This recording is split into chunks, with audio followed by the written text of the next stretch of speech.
एक हरे भरे जंगल में जहां धूप पेड़ों की पत्तियों से छनकर आती थी, वहां की हरियाली और शांति अद्वितीय थी। इस जंगल में हर जीव स्वतंत्रता और सुरक्षा का अनुभव करता था। वीर नाम का एक शक्तिशाली शेर रहता था। उसकी मांसपेशियां और उसकी गर्जना जंगल में गूंजती थी, जिससे सभी जानवर उसकी शक्ति का एहसास करते थे। अपनी ताकत और साहस के लिए जाना जाने वाला वीर सभी जानवरों द्वारा सम्मानित था। उसकी उपस्थिति ही जंगल में एक अद्वितीय शांति और सुरक्षा का प्रतीक थी।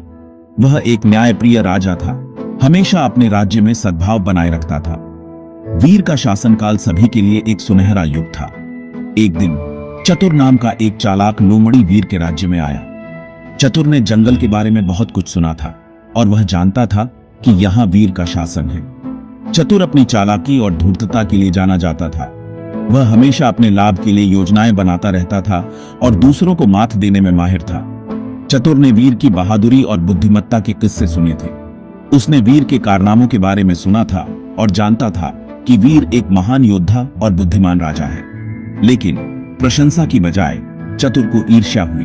वह वीर की प्रसिद्धि और सम्मान से जलता था और सोचता था कि वह उससे बेहतर है।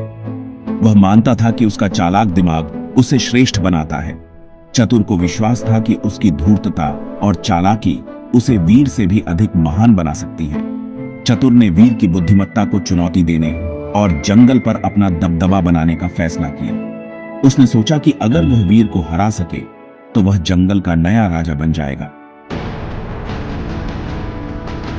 चतुर का दिल ईर्ष्या से जल रहा था।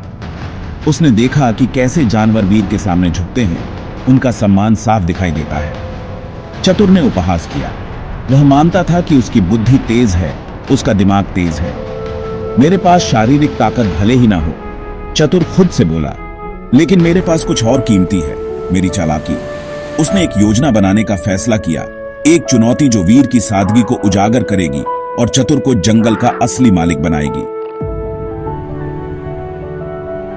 चतुर वीर के पास गया। जंगल के घने पेड़ों के बीच से गुजरते हुए उसकी चालाक आंखें हर दिशा में घूम रही थी। उसके चेहरे पर एक धूर्त मुस्कान थी। उसकी चाल में एक आत्मविश्वास था, जैसे वह पहले से ही जानता हो कि वह क्या करने वाला है। हे शक्तिशाली शेर, उसने शुरू किया। उसकी आवाज में एक अजीब सी मिठास थी। उसकी आवाज में झूठा सम्मान था, लेकिन शेर ने इसे नजरअंदाज कर दिया। आपकी बुद्धिमत्ता की प्रतिष्ठा आपसे पहले आती है। जंगल में हर कोई आपकी प्रशंसा करता है। मैं चतुर एक विनम्र लोमड़ी हूं जो आपकी महानता से सीखने के लिए उत्सुक है। मैं आपके ज्ञान का आदर करता हूं जो आपकी महानता से सीखने के लिए उत्सुक है।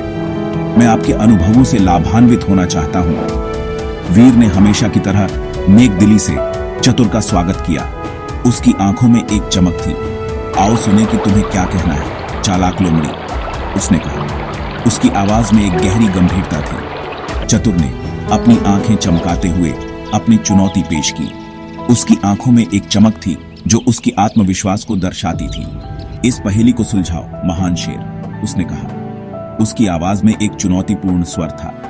और अपनी बुद्धिमत्ता साबित करो, उसने घोषणा की। शेर ने गहराई से सोचना शुरू किया। किसके पास आंख होती है लेकिन वह देख नहीं सकता? जंगल में एक रहस्यमय सन्नाटा छा गया। भाग 4, ज्ञान की तलाश। चतुर की अप्रत्याशित चुनौती से वीर हैरान रह गया। उसने ऐसी उलझाने वाली पहेली का सामना कभी नहीं किया था। शेर आगे पीछे टहलता रहा। उसका शक्तिशाली दिमाग काम कर रहा था। घंटे बीत गए और जंगल शांत हो गया। डूबते सूरज ने लंबी परछाई डाली। फिर भी चतुर की पहेली का जवाब वीर को नहीं मिला। उसने महसूस किया कि उसे इस उलझाने वाली पहेली को सुलझाने के लिए मदद की जरूरत है। भाग 5, कछुए का रहस्योद्घाटन। वीर ने सबसे बुद्धिमान प्राणी, जिसे वह जानता था, उससे सलाह लेने का फैसला किया। बूढ़ा कछुआ। बूढ़ा कछुआ सदियों से जीवित था और उसने दुनिया को बदलते देखा था। उसकी बुद्धिमत्ता बेजोड़ थी। पुराने दोस्त वीर ने सम्मानपूर्वक अपना सिर झुकाते हुए कहा, मुझे तुम्हारी बुद्धिमत्ता की जरूरत है। एक चालाक लोमड़ी ने मुझे एक पहेली से चुनौती दी है जिसे मैं सुलझा नहीं सकता। वीर ने बूढ़े कछुए को पहेली सुनाई। प्राचीन प्राणी के चेहरे पर एक जानकार मुस्कान फैल गई। भाग 6, शेर की विजय। आहा शेर, बूढ़े कछुए ने कहा। उसकी आवाज उम्र के साथ कर्कश हो गई थी। जवाब आसान है, लोमड़ी सुई की बात कर रही है। बूढ़े कछुए ने समझाया कि सुई, हालांकि उसकी आंख होती है, देख नहीं सकती। वीर बहुत खुश हुआ।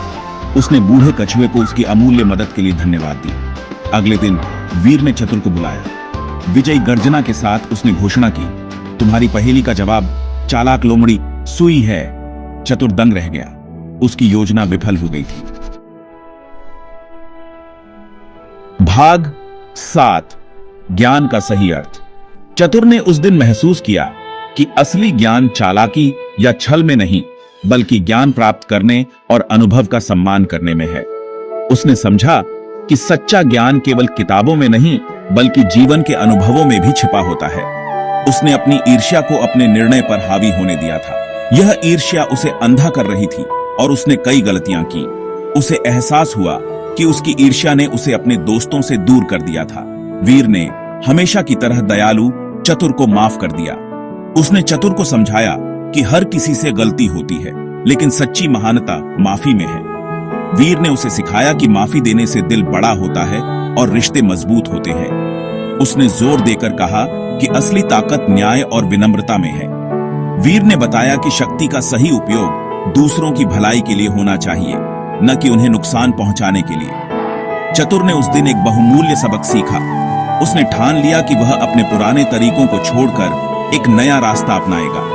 उसने अपने जीवन को सुधारने और दूसरों की मदद करने का संकल्प लिया। उसने अपने धूर्त तरीके छोड़ दिए और अपने और जंगल की बेहतरी के लिए ज्ञान प्राप्त करने का फैसला किया। उसने किताबों से और अपने अनुभवों से सीखना शुरू किया। तब से वीर और चतुर ने अपने जंगल के घर की समृद्धि सुनिश्चित करने के लिए ताकत और बुद्धि दोनों का उपयोग करके साथ काम किया।